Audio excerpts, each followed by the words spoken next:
xibaar yu wér te wóor ca tàng-tàng ba abonnez-vous pour ngeen di mën di jot suñuy vidéo. dal leen ak jàmm seen chaîne bi di Buzz 221 HD am nay xibaar yu yees yu daal di bàyyeekoo ci convocation yi nga xam ne moom lañ amal ci jëmm kii di Tarba Mbaye di akub artiste mbalaxmaan bu kenn dootu présenté ci réew mi di Sénégal moom ak kii di Nabou Leye di tamit akub fecckat bu kenn dootu présenté ci réew mi di Sénégal jëmale ko ci coowal deewu Aziz Dabala bi ak kii di Waly Gano ci li ni mel kii di Tarba Mbaye te luñ ko daal di convoqué ci kanam yoonu réewu Sénégal ginnaaw bu Mamadou Lamine Diaw ñu gën koo xam ci turu Modou Lo daal di tiiñalee moom ak Nabou Leye daal di wax que ne ñaar ñooñee seen loxo dafa daal di laale wala mu daal di taqe ci teewal Aziz Dabala ak Waly Gano liñ ko daal di convoqué na mu koo daal di auditionné loolee tekkiwul directement que ne bu ñëwee buñ ko dégloo ba noppi dañ koy téye daal di koy tëj ci kaso bi. waaye nag lu leer ba am moom mooy que ne ginnaaw bañ ko teree mu daal di génn réewu Sénégal ngir daal di dem tournée bu mu bëggoon a dem ci Europe enquêteurs yi ñu daal di dénk dossier boobee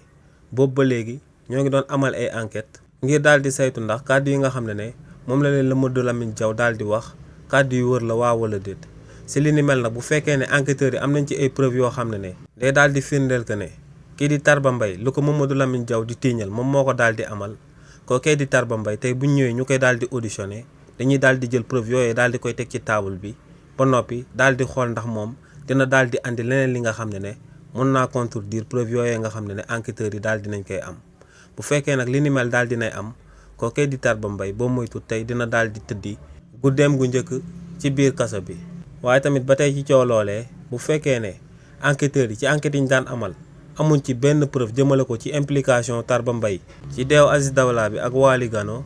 kon lu leer ba am moom mooy que ne kii di Tarba Mbaye dañ koy daal di déglu rek daal di koy bàyyi mu dem daal di ñibbi ndax akub détenu bu fekkee ne dalaa daal di tiiñal te li ni mel amul benn preuve enquêteurs yi buñ la dégloo te amuñ benn preuve jëmale ko ci yow duñ daal di def lenn lu dem daal di lay bàyyi nga dem daal di ñibbi. waaye tamit ba tey si li ni mel kii di Nabou Leye mi nga xam ne dañoo daal di wax que ne dañ ko jébbal akub convocation tey xibaar yooyee du ay xibaar yu wër ndax kii di Nabou Leye daal dinay xamal sénégalais yi que ne jotut benn convocation jëmale ko ci coowal deewu Aziz Dabala bi ak kii di Waly Gano ci fàttali rek kookee di Nabou Leye jotoon nañ ko daal di tëj lu tolloog ñetti weer